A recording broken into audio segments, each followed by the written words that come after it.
भवन निर्माण कामगार यूनियन हरियाणा तहसील कमेटी हिसार ने उपायुक्त कार्यालय पर आज अपने औजारों सहित उपायुक्त कार्यालय पर पहुंचकर प्रदर्शन करते हुए हिसार लघु सचिवालय के बाहर डिप्टी सीएम दुष्यंत चौटाला का पुतला फूंका।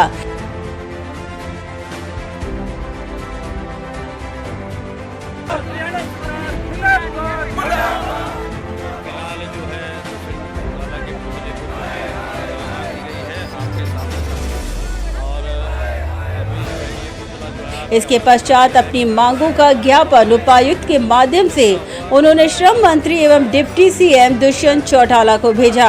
आज के कार्यक्रम को संबोधित करते हुए राज्य अध्यक्ष कामरेड देशराज ने कहा, असल में जब ये महामारी जब आई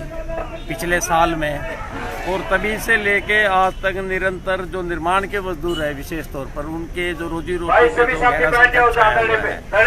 पिछली बार हमने यूनियन की ओर से मांग रखी थी और यूनियन को इस बात का भी फायदा हुआ क्योंकि मैं बोर्ड का मेंबर भी हूं और बोर्ड में चर्चाएं करके हमने यूनियन की पहलकदमी से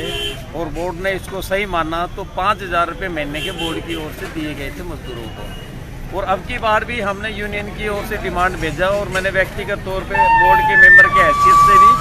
मुख्यमंत्री को, उप मुख्यमंत्री को, जो हमारे बोर्ड के चेयरमैन भी है उनको भी मेरे सरकारी मैंने लेटर पैड पे लिख के भी उनको दिया और डिमांड रखी कि अब की बार में मजदूरों को रोजी रोटी का जो संकट है वो गहराया हुआ है और उनको 7,500 रुपये महीने के दर के हिसाब से प्रत्येक जो रजिस्टर्ड वर्कर है उनको दिए जाए क्योंकि बोर्ड में पैसा बहुत है और वो सरकार का पैसा नहीं है, मजदूरों का पैसा। कितना पैसा है बोर्ड के पास? बोर्ड में लगभग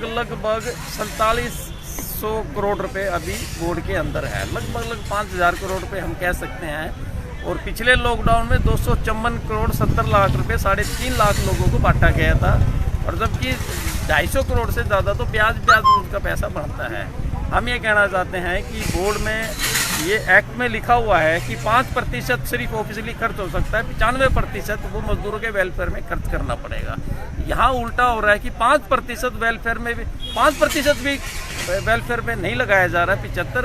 95% जो पैसा है वो बोर्ड के खजाने में जमा है और मजदूरों को नहीं दिया जा रहा है। इसलिए राज्य कमेटी का हमारा ये निर्णय लिया गया कि 8 जून को पूरे हरियाणा के ब्लॉक स्तर पे इस प्रकार की डिमांड चार्टर जो है मुख्यमंत्री,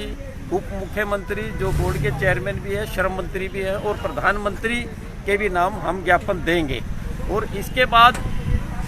अगर इस बोर्ड को सुचारू रूप से नहीं चला गया पूरे प्रदेश के अंदर तो 20 से 30 जून को गांव के स्तर पे सरकार के पुतले हम फूकेंगे और पूरे उसके बाद भी अगर कोई बात नहीं बनती है, हमारी मांगे नहीं मानी जाती है तो पूरे जुलाई के महीने में हम पूरे हरियाणा के अंदर, तो पूरे हरियाणा में 22 लाख लोग काम करते हैं, उनके घर घर जाके उनको बोर्ड के बारे में उनको सरकार के विरुद्ध खड़ा करेंगे। और अगस्त के महीने में पहले, अभी हमने तारीख तय नहीं करी है, अगस्त के शायद पहले हफ्ते में हम जो उप मुख्यमंत्री है, बोर्ड के जो चेयरमैन है दुष्यंत चौटाला, उसके जो